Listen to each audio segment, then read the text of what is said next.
Franck Perrier, bonjour. Bonjour Olivier. Vous dirigez la société Idaos. Alors avant tout, dites-nous sur quelle idée est né Idaos? Alors Idaos est né sur l'observation de ce qui se passe dans le web.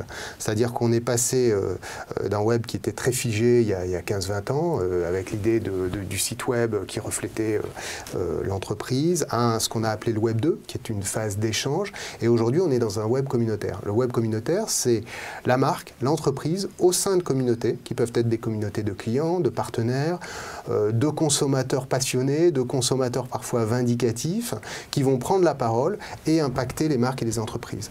Et notre mission est d'accompagner nos clients dans la montée en expertise sur ce web communautaire et puis évidemment d'agir pour eux en tant qu'agence et de les aider à mieux manager tout ça. D'accord, alors à qui s'adresse Idaos? Quels sont les clients typiques d'Idaos? Alors on n'a pas de clients typiques.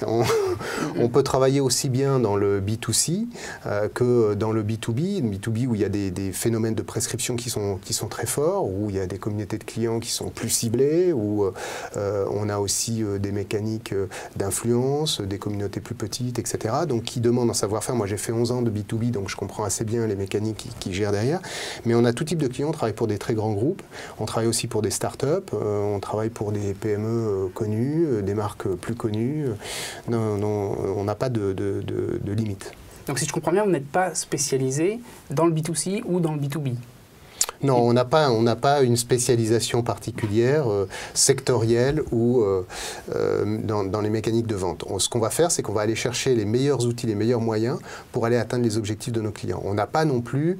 le web est trop jeune aujourd'hui pour que on se dise qu'on regroupe toutes les compétences à l'intérieur de l'entreprise. Donc notre vision est plutôt d'aller chercher les meilleures compétences. Quand on parle de mobile, on va aller chercher les meilleurs sur le mobile. Et encore, même sur le mobile, les logiques ne sont pas les mêmes. Vous n'allez pas faire appel aux mêmes prestataires. Quand vous développez un site, parfois on gère des appels d'offres, on ne va pas mettre en lice les mêmes agences si on travaille pour un client pour qui la créativité est une très grande valeur ajoutée, ou alors si on travaille pour un client pour lequel il s'agit avant tout de rendre un service et de remplir une fonctionnalité. Voyez. Donc notre idée, c'est d'aller chercher les meilleures compétences pour rendre service à notre client. Alors justement, quand vous Dans la gestion technique, je parle. Hein. Bien sûr. Quand vous êtes en contact avec un de vos clients, quel type d'expertise vous lui amenez? Comment ça se passe? Qu'est-ce que vous lui apportez? Mais pour moi, le client que je ne veux pas, si je peux parler comme ça, c'est celui qui vient me voir parce que dans les couloirs, il a dit, tiens, directeur marketing par exemple, a dit, pourquoi on n'est pas sur Facebook? Il faut absolument être sur Facebook. Tiens, il me faut une appli iPhone. Ah, bon, ça, c'est pas tellement notre cup of tea, diraient nos amis anglais. Nous, on préfère les clients pour qui on va aller travailler en amont sur l'adéquation des stratégies aux objectifs de l'entreprise. Et pourquoi ça vous énerve, ça, justement? Est-ce que c'est lié à votre parcours ou... Oui, j'ai fait 11 ans de com, donc j'ai subi ça pas mal quand j'étais dans la com traditionnelle offline, dans des grands groupes publicitaires.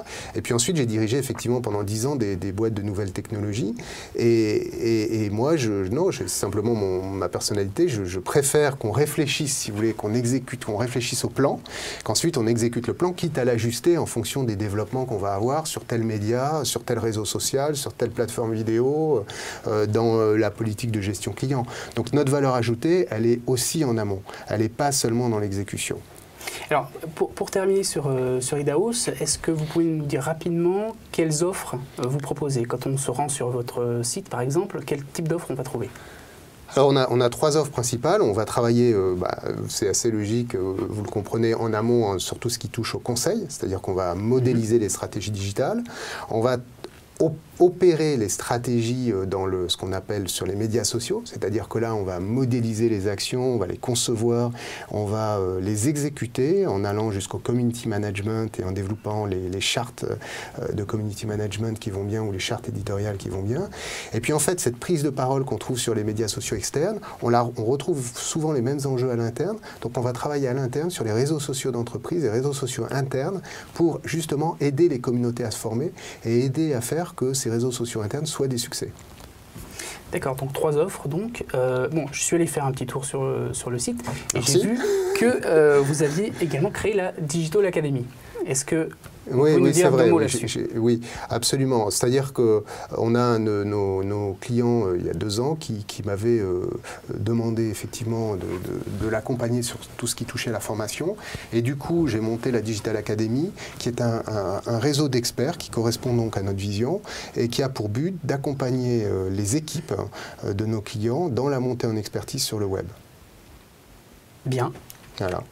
Vous voulez rajouter un peu Ben, oui, on a en fait cette Digital Academy, elle regroupe une vingtaine d'experts sectoriels, oui. Et puis on a développé toute une offre qui se base en fait, ça dépend beaucoup à l'intérieur des entreprises du niveau de maturité des équipes sur le web, ça dépend aussi du volume de gens à former, ça dépend des métiers, ça dépend aussi des fonctions des gens. On ne formait pas des gens qui sont dans le marketing comme des gens qui sont par exemple des négociateurs immobiliers dans leur usage des médias sociaux, ça dépend aussi de la dimension locale versus internationale. Donc il y a pas mal de paramètres et notre spécificité est d'avoir construit, d'avoir une expertise digitale forte, bien sûr, mais aussi d'avoir construit beaucoup de pédagogie puisque c'est pas la même chose d'apprendre à des enfants qu'à des adultes.